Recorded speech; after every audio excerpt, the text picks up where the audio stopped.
Welcome to A Taste of AZ podcast, where we interview everyone from James Beard award-winning chefs to local mixologists, winemakers, breweries, and so much more.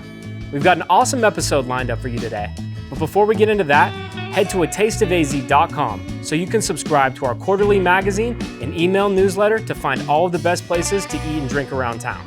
Don't forget to follow us on social media. Now let's get into the episode. Well, hello, A Taste of AZ listeners. Today we are at a beautiful spot in downtown Phoenix, but instead of me introducing it, I will allow our guests today to introduce themselves and where exactly we are. Sure. Thank you, Luke, for having us today. Exciting to have you at our new location. We opened, now it's like our 6-month anniversary. We made it through. Nice. So super excited. Jessica, founder of Harumi Sushi. It's also our 10th anniversary, 10-year anniversary. So super exciting on that front as well. There's a lot of exciting things happening. Yeah, and you just won an award as well, right? Apparently, we found out yesterday, actually. So there's this thing called Phoenix Magazine Best of the Valley 2024. Mm-hmm. We won on both the Japanese restaurant and the sushi category.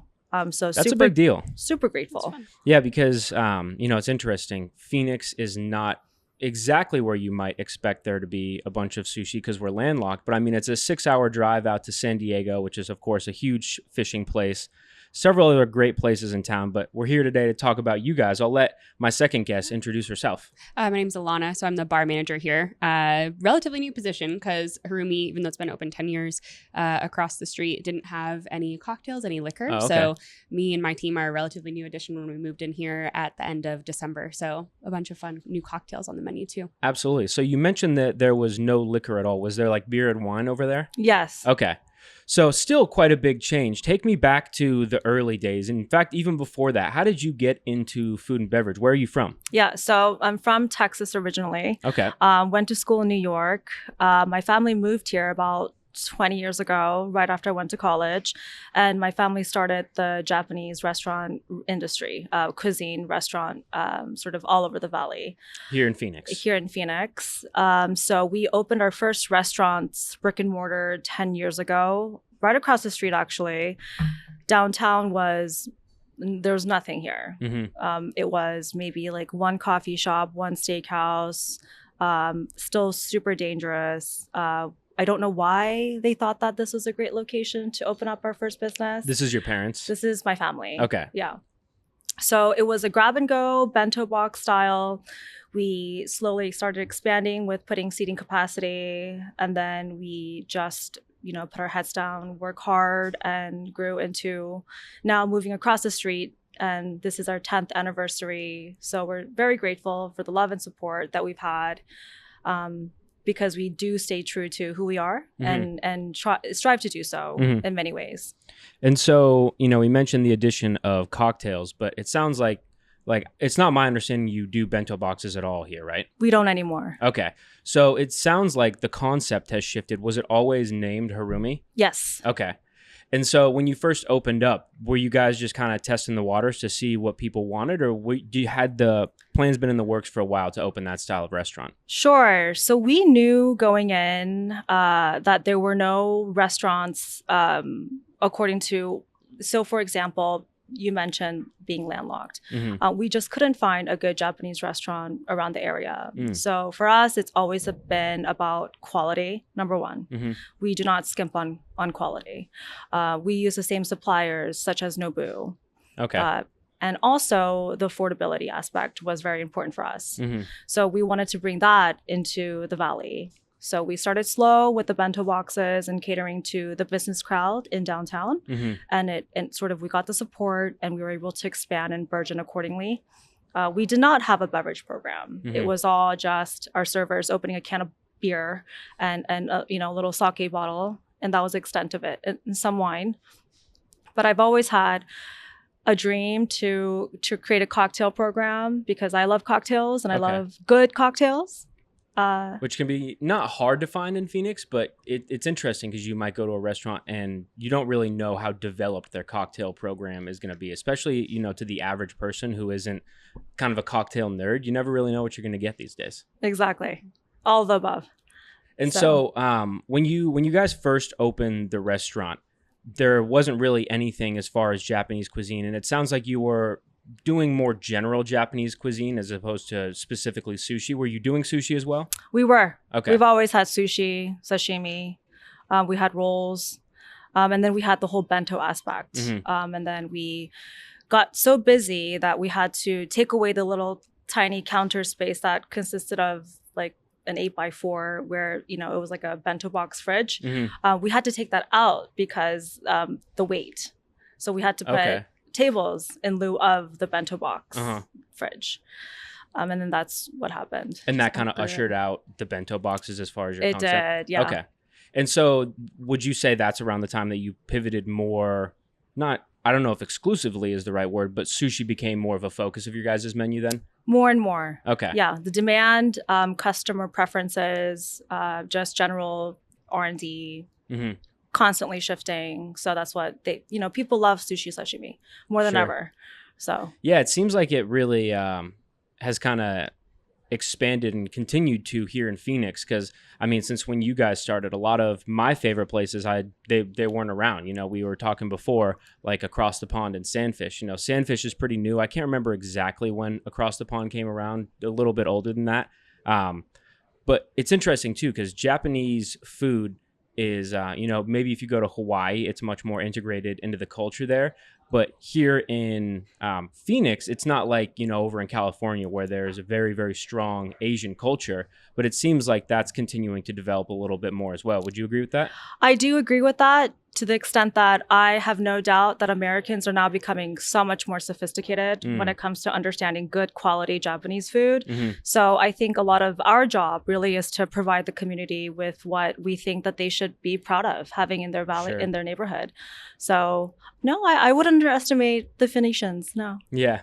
And so as you guys are building out the original concept and location, what are some things that you feel like people in Phoenix started to grasp about Asian cuisine that allowed them to be maybe a little bit more picky, but also appreciate quality food more? I think that there's such a stigma, right? When it comes to Japanese food, it's either super high quality and it's super expensive at a very flashy, shiny location experience. And then you have the sort of mom and pop shops that, are not that way, but still have the good quality food. Or it may be opposite. It may be those mom and pop shops may not have the quality, such as Nobu.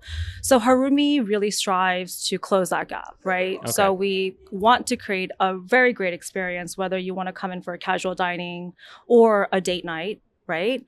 And also have really good quality at an affordability price range. So we try to bridge that gap. And so when you talk quality, what are things that you're looking at as far as, whether it's choosing a vendor or in the kitchen, maybe they're cooking the rice a certain way? What are things that you guys are looking for that you establish as quality factors? Sure. So our menu is this big. So it's not huge, right? So a lot of times when I hire new chefs, the first thing that they tell me is, oh my gosh, you guys don't have a lot of items that you order from. It's really because we focus on the quality of the items rather than the amount of quantity that we supply to our customers. So we are crazy and neurotic when it comes to everything that we put into our menu. So everything from the rice you had mentioned to the consistency of the rice, what we use in it. None of our fish goes over a day, because it gets sold out. So we never have to freeze it. We are super neurotic when it comes to our suppliers do not like a call from me because I will be on the phone with them for hours, making sure we will send it back viciously. So. And that's how it should be, because in essence, you guys are an advocate for your customers as well. At least that's how it should function, in my opinion. So with something like sushi rice, what do you need to experience when you're eating sushi rice for you to enjoy it and consider it quality? Or what are some factors that might make you think it's low quality? Well, first of all, it's the texture. It's the consistency when you chew on it.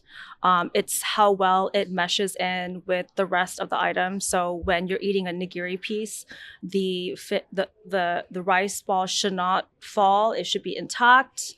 So to provide that sort of consistency on a sustainability level, throughout, every day. It takes a lot of meticulous effort from the kitchen and Mhm. also monitoring it. So, and customer, you guys know when you guys are tasting bad rice. Sure. Even though you don't know, you know.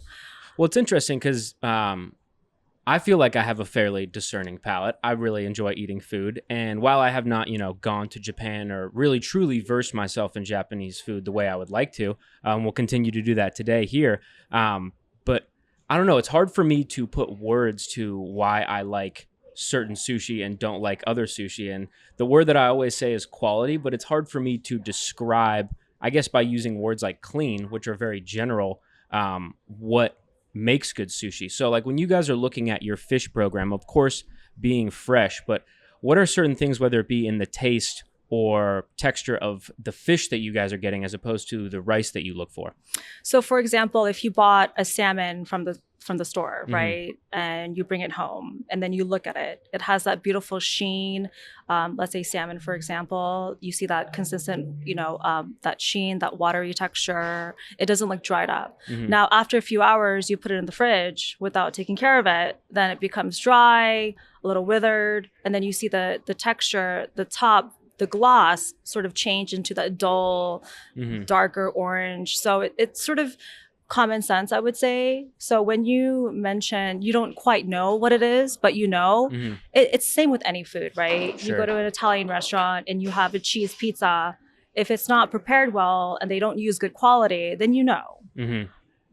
Yeah. So like with fish and whatnot, where are the regions that you're gathering the fish from? Because I'm not a super versed in exactly which fish come from where, but there's of course a stigma around farm fish versus wild caught fish.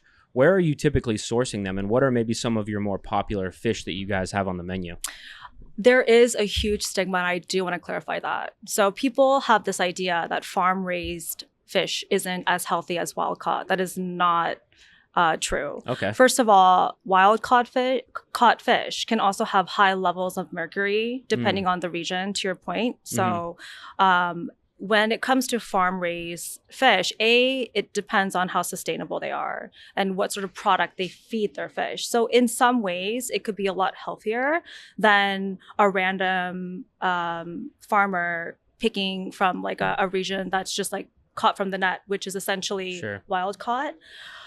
It definitely depends on the region, and the region is dependent upon seasonality. Okay. So depending on the season is where we get our fish. So it's really cool that our menu also notes the domicile in which the fish comes from. Okay. So most of our salmon comes from Scotland. Our hamachi, which is our yellowtail, comes from Nova Scotia. Our bluefin, depending on the season, comes from Fuji or Mount Samoa. It really depends. We strictly only use bluefin tuna, and bluefin tuna is very exciting because it also has the beautiful fat underbelly, which is called toro. It's akin to a filet mignon of a beef. So and also majority of our fish, for example, like some of our sea bream or unagi, which is eel, comes from Japan directly, as well as our scallops. So we just source it from different places of the world depending on the season. Well, that's interesting because, I've seen it mentioned maybe on specials and whatnot, but I've never seen the regions that you're getting them from so built into the menu before. That's a new thing to me. So when you're looking at all these different fish, how are you curating a menu of them? Are you guys here specifically searching maybe occasionally for a more unique type fish? Like you mentioned the bluefin, that's one that you kind of see all over the place, but for good reason, right? How do you curate the fish that are on your menu? So another sort of surprise that I always get when I hire new chefs is, oh my gosh, like you guys don't have a lot of categories of fish. And that's for a reason. So when you have a lot of categories, if you don't have the volume, then you can't get through the fish. Sure. So a lot of times what happens is the owners keeps it, and then whenever they get an order, they supply that fish that's a couple days old. We're not attracted to that at all. So what we like to do is focus on the core categories, right? So bluefin, salmon, hamachi, which is yellowtail, scallop, unagi, those core fundamental fishes that people love, and we try to source the best of the core Sure. to the best of our ability. And then also, and I think people recognize that. Yeah, well, and that would be probably more important for something like sushi than really any other food category than I could think of. Exactly. So quality over quantity. Hmm. So if you could walk me through kind of the rest of the menu here, because, sushi, of course, has its own categories, but then you have several things outside of just sushi, it looks like. Yeah. So we have a beautiful salad selection. We have our in-house Japanese Caesar salad, So which good. is a little different. I'm Yeah. obsessed with it. It's so good. Yeah. It's I so could just good. like drink the sauce. We also have beautiful starters, cold and hot. We have a small but beautiful selection of nigiri and sashimi.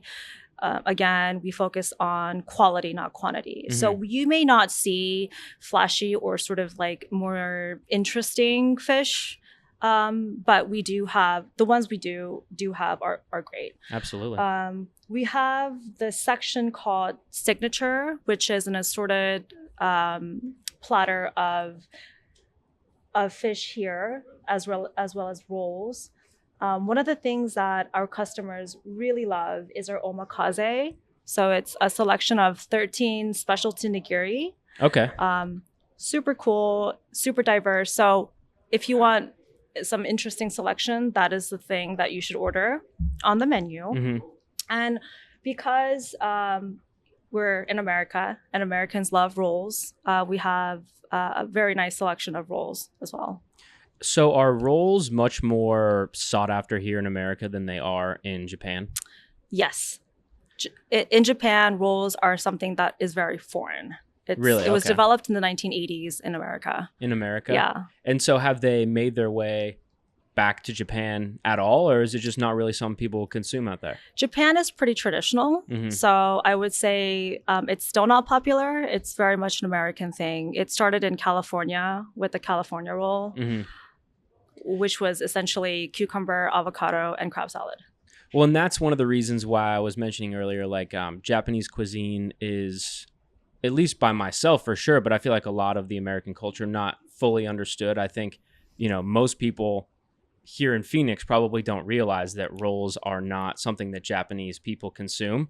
And it's interesting because I know Japan is pretty, they safeguard their culture a lot. And for good reason. I think it's a very unique culture. And so it's interesting when you look at America and you've got ramen and all these different things. And a lot of the ramen places might not actually be traditional ramen. They put their own fusion spin on it. I think it's interesting when you find places that really take your culture and infuse it in there, but also make it available to people in a way that they understand based on how Americans tend to eat sushi. Yeah, I think subcultures are super healthy, and I think it's extraordinary what we're doing. So circling back to the menu here, Mhm. what are some of your most popular rolls that you guys have? People always ask that question, and I always say everything is popular. Mhm. It depends on your personal preference. I would say because our menu isn't huge, it's just a very beautifully curated, smaller selection of items. I would say everything is really great. Some of the things that I can probably highlight, which isn't, number one, we have a beautiful assorted sashimi collection. All of our specialty signature categories are beautiful. We have imported Japanese A5 Wagyu rolls. Yeah, Beef. that one is definitely a bestseller. You for think sure. so? Yeah. We get it imported twice a week from Japan. Okay. It's never frozen. It's so funny. So when we get the shipment in twice a week, it like comes with how old the calf is, the name. So it's kind of disturbing when I'm like cutting the beef because like I'm cutting a physical name that Mhm. they put the certificate on. It was kind of wild. All of our rolls are great. Our Oh My God roll in the flame, it's sort of our signature barbecue roll, Okay. is quite popular as well. It's delicious. Yeah.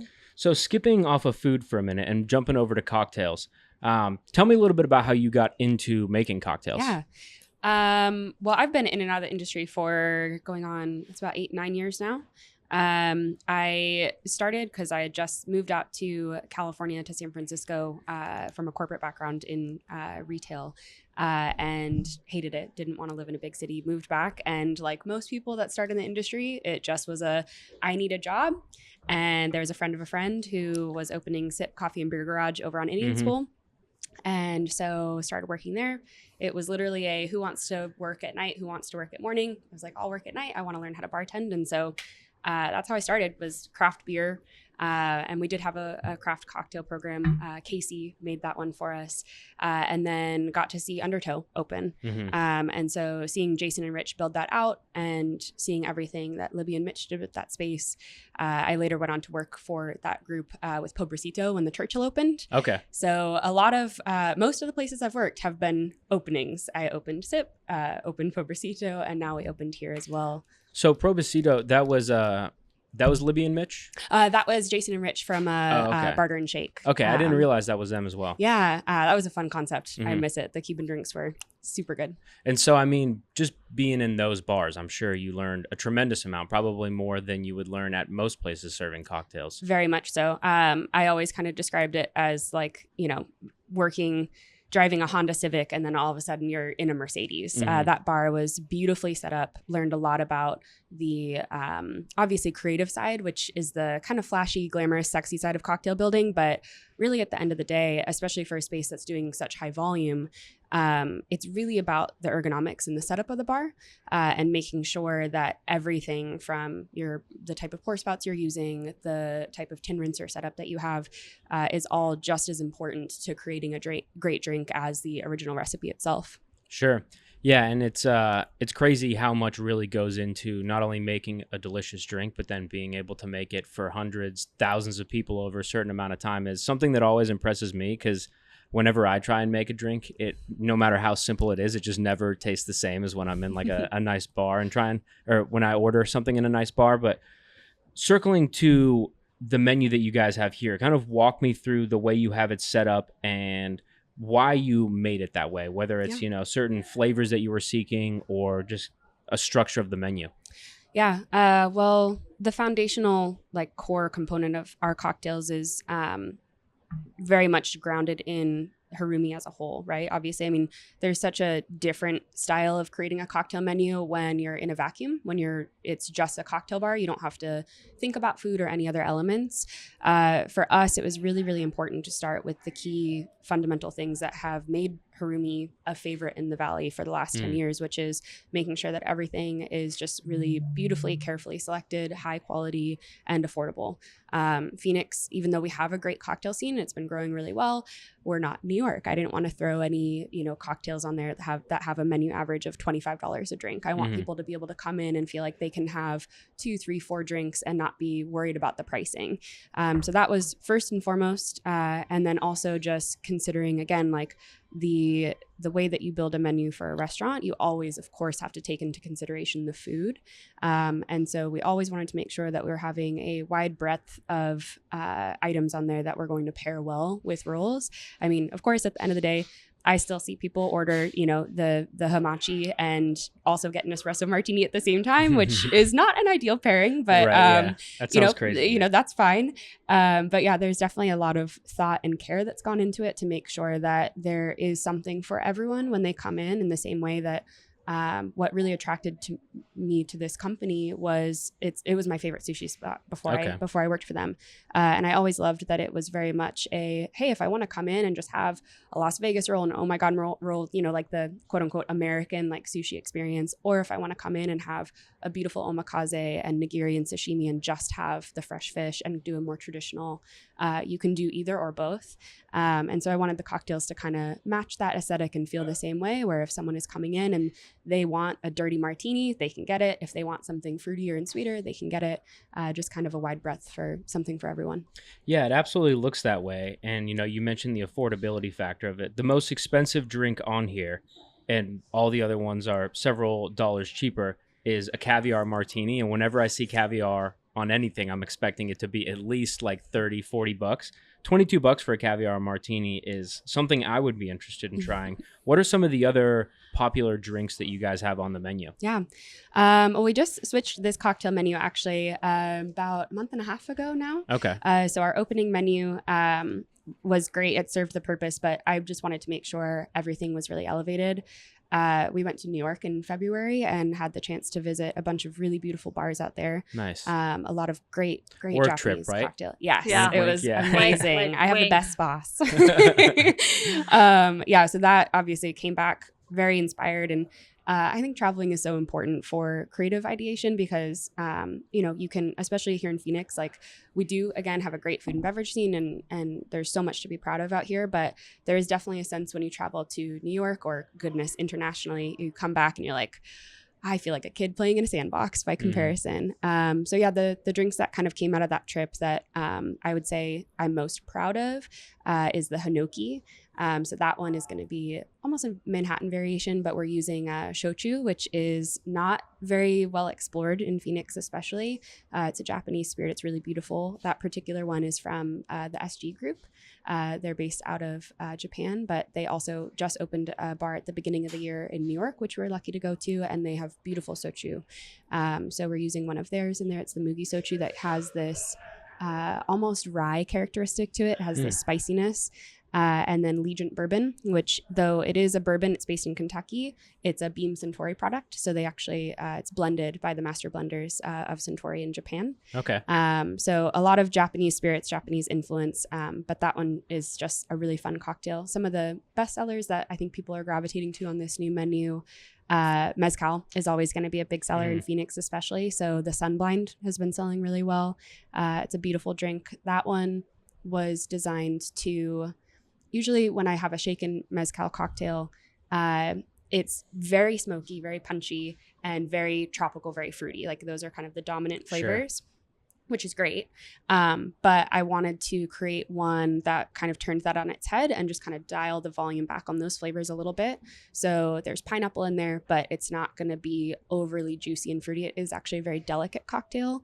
And you definitely get the smoke coming through, but we also infuse green tea, genmatcha green tea with coconut water, which gives this earthy, almost kind of funky nose that plays really well with the smoke of the mezcal.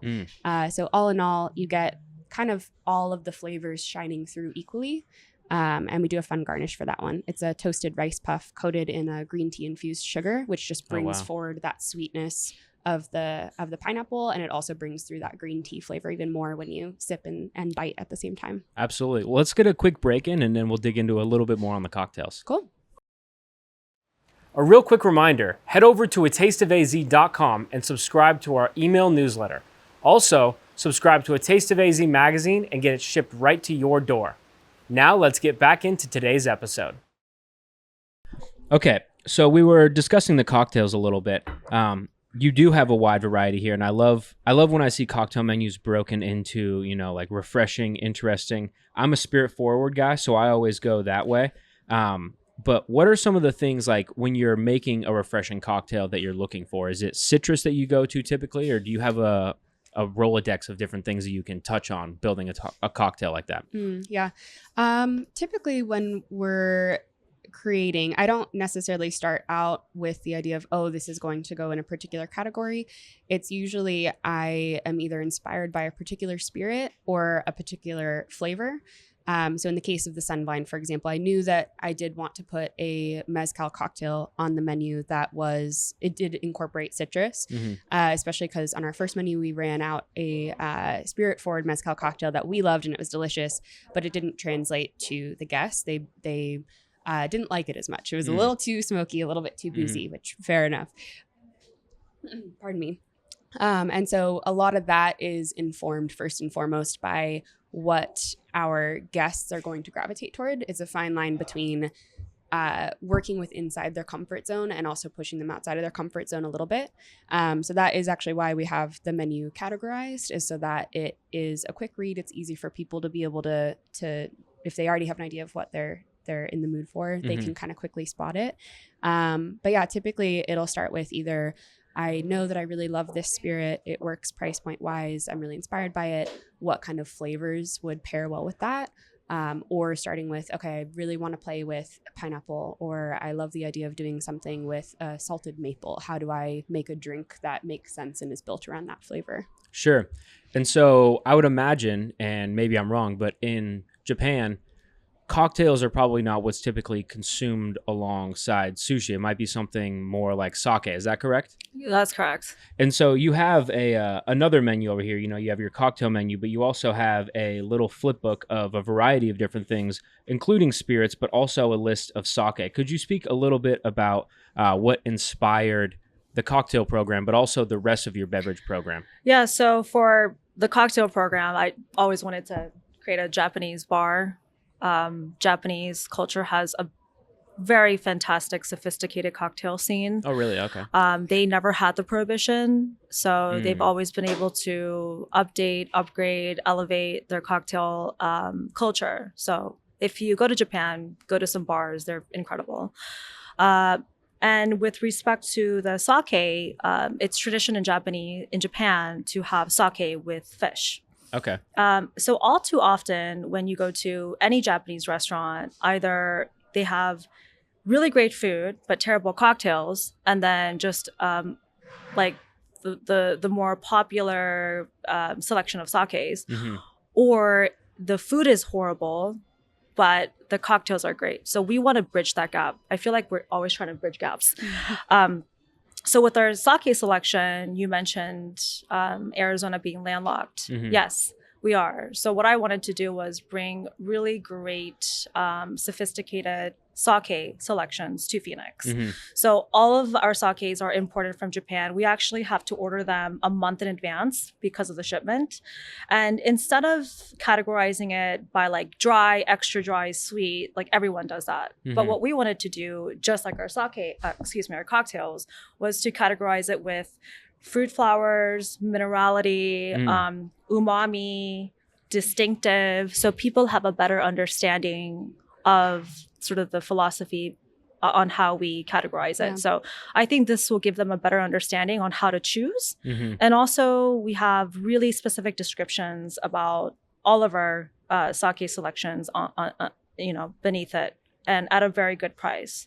So well, yet another example of kind of the way that like sake bombs have kind of become, something very common in, an Americanized version of Japanese culture. But I have not particularly drinking a lot of sake. I'm not super familiar with the breadth of flavor profiles that it can fulfill. And so for someone like me that loves experimenting with new stuff, seeing a menu like this definitely makes it more approachable. And knowing that it's all imported also gives me an opportunity to kind of involve myself more in actual Japanese sakes, because there is, like the gentleman up in like Holbrook that's making world-class sake up there. And, I imagine all the other ones I've tried are from Japan, but the level of curation and thought that you guys put behind it, I think is probably one of the reasons why so many people like dining here. Thank you. It's a lot of work. It's a lot of work. Yeah. But it's all worth it. Well, I can't even imagine with how quick things get turned over in the restaurant industry trying to place sake orders, when that's probably something that gets ordered a lot here a month in advance. Is that a tricky thing to do? Very tricky. Yeah. The logistics are a nightmare, but it's like we'd mentioned, it's worth it. It's for our customers. We do it for you guys. Sure. So are you personally a sake drinker? I love sake. I like all alcohol. Okay. Except a few. We're not going to mention it here. Yeah. So a lot of the wine selections, the sake selections, the beer, it's really sort of a collective preference. A lot of it I do have a hand on. Is there anything particularly that jumps out on you on this page of something that kind of is maybe a cool example of sake or something someone should try if they come in? Sure. So like our cocktail program, like our wine program selection, our sake selection is, we don't have anything overly fruity. I typically err on the drier side, the more earthy, nuanced, light, refreshing. So most of our sakes are not that pungent, overly sweet, none of that.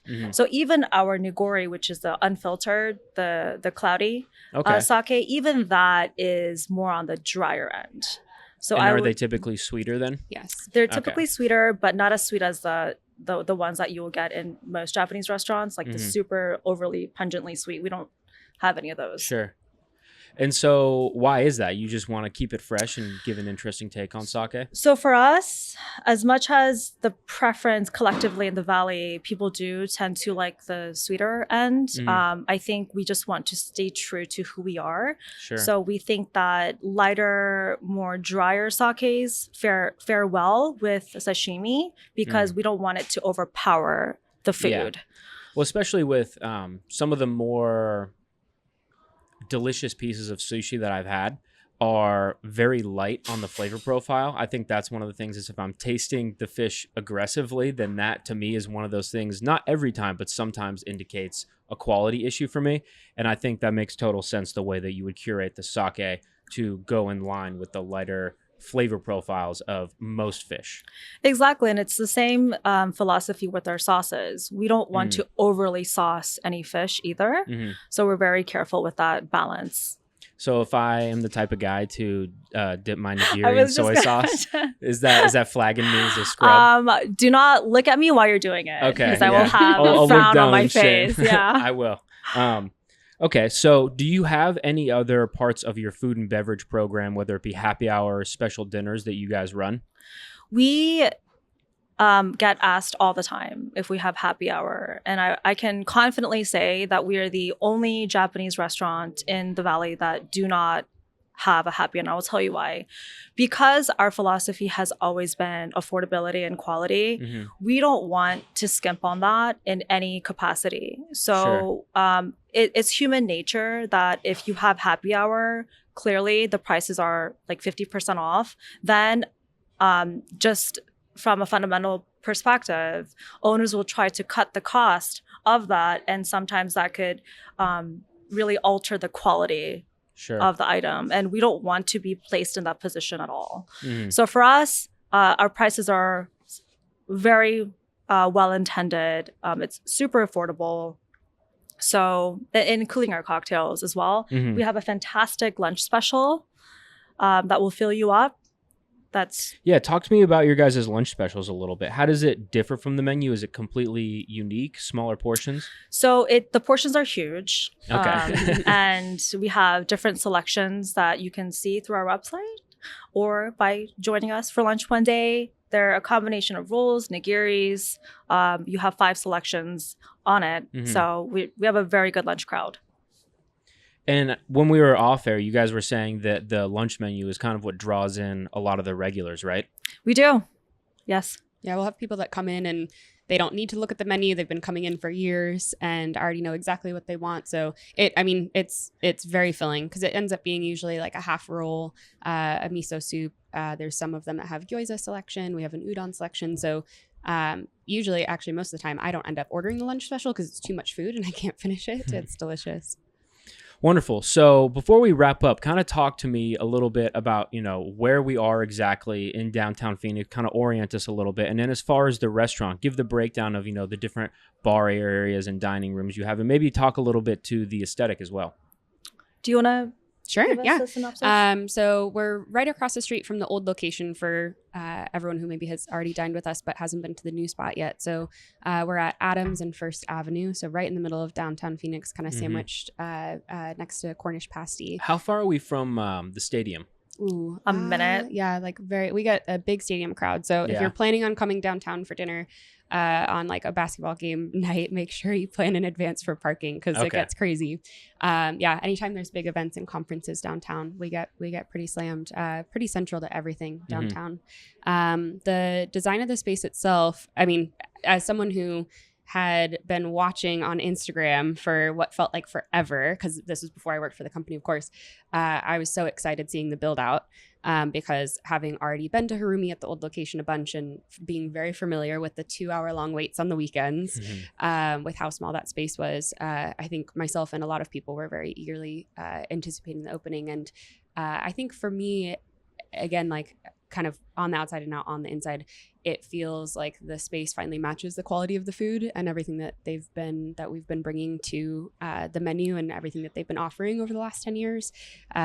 We want to make sure that people still feel comfortable and that they can come in and not feel like, even though it is a beautiful space, that they don't have to dress up for a night out. Like, please come in your jammies. Like, we had a bunch of regulars like, oh, I feel like I need to dress up now. We're like, no, like we like, it is the same old Harumi. Like, that's part of a downtown area too, right? Yeah. You catch people at a lot of different parts of their day. Exactly. Yeah. And that's what we love. Like, we love just having the regulars come in, for date nights, for lunch, whatever it is.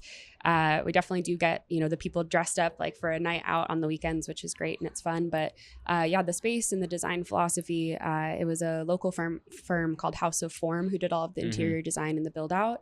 And their whole goal was to embrace the Japanese philosophy of wabi-sabi. So, which I feel like is a common term now and people are kind of starting to get familiar with it. It's the idea of beauty and imperfection. So if you've ever seen like the Japanese pottery that cracks and then it's mended with gold to kind of emphasize. I've not seen that, oh, okay. No. Yeah. So that's like very central to that theme is like the beauty and the cracks and the imperfections. And so there's a lot of natural materials, a lot of just subdued color palette, like rougher, more earthen and natural textures. And yeah, it's a really, really beautiful space. We're really happy with it. It's so funny. And she did such a fantastic job, by the way. So when the design team asked me, like, how do you want to create the space? The first thing I said was make it approachable. I don't want you to create a high-end restaurant. It has to be number one, approachability, and just make it Zen-like. So to Alana's point, the quality of food now matches the aesthetics of the ambiance. And I would say that downtown is a literal hub of cultural, absolutely, just everything, right? So we are so fortunate to have a lot of tourists, foreigners, locals. It's just such a bustling and hustling area that's continuously growing. Yeah, it's interesting because Phoenix is really such a melding of different cultures, and you wouldn't necessarily expect it. And I feel like the more and more we become kind of a tourist hub, maybe not in the dead of summer like it is right now, but the more and more people visit Phoenix, the more they realize that is the case. And I've lived here for a very long time, but I'm a younger dude and I wasn't coming down to downtown Phoenix for sushi when I was super young, but it definitely seems like the food scene overall is bringing in a lot of different influences, and it's not just Mexican food like a lot of people think that it is. And it's super exciting. And so circling back to the building here, we're sitting in, is this like a lounge area? I assume you do service here as well. We do. Yeah, full service. Okay. This is our bar lounge area. It gets pretty crowded in the weekends. And then the rest of the dining room goes back onto the other side, and it's beautiful over there as well. How much bigger is this than your old location was? It's about 3 times the size. Wow. Okay. Yeah. Was that a big adjustment getting used to it over here, or were you ready for it? Which is why when we first, I was like 6 months, yay. Yeah. We survived. It was a huge adjustment. Yeah. Especially with something like sushi that has, such a fresh factor to it. It's not like you can do all the prep beforehand and then just, send out a dish that's already made and just kind of got reheated. Yeah. One of the things that I worried about was, it's such a big space. We have 3 times the staff. Like, how am I going to do this? But, we have the support of the local crowd, which we're so humbled and grateful for, which is what, we work for you guys, really. So it's been a journey, a very fun journey. Yeah, I think a lot of people don't necessarily realize, obviously, every restaurant you want to grow and you want to expand and you want to, but there's definitely a lot of unique challenges that it's almost more challenging to work in a high volume space in a bigger space because the logistical involvements of it, people, you still need to get the food out as quickly as possible. And obviously you don't want the quality to take any kind of a hit from moving into a large space. So that was something we were very, very diligent and concerned about, was moving into the new space. We knew that, there's a certain element of a spotlight. So that was very, very important to us, that everything's coming out fast, that the cocktails are coming out within 10 minutes, that there isn't any of a dip in quality of the service and the hospitality that's being provided. So yeah, it's a constant work in progress. Yeah. And I think it was a little sad too, because I think for our regular customers from across the street, some of them really like that sort of grungy, dive bar-y feel, and they come into this new location and the food's even better, but I think they perhaps misunderstood that divey ambiance to the quality of the food, which I completely understand. Mhm. But no, we are the same Harumi. We hope you come back. You definitely should, because I've heard only great things about this place, and it's clear how much your care for what you're doing shines through. And I'm excited to take some photos of the food because I see some stuff appearing over there and it all looks beautiful. wow. So Yeah. so thank you. Yes, thank you so much for your guys' time. Is there anything else you want to leave the audience with before we wrap it up? I would just like to say thank you for your continued support. Every time we, come across challenges like expanding, we tend to dial it up a notch and get better and evolve. So just look out for us and stay tuned. Awesome. Well, we will absolutely do that. Thank you so much for having us in today and sharing Thank your guys' you. story. Thank you. Appreciate it. Cheers.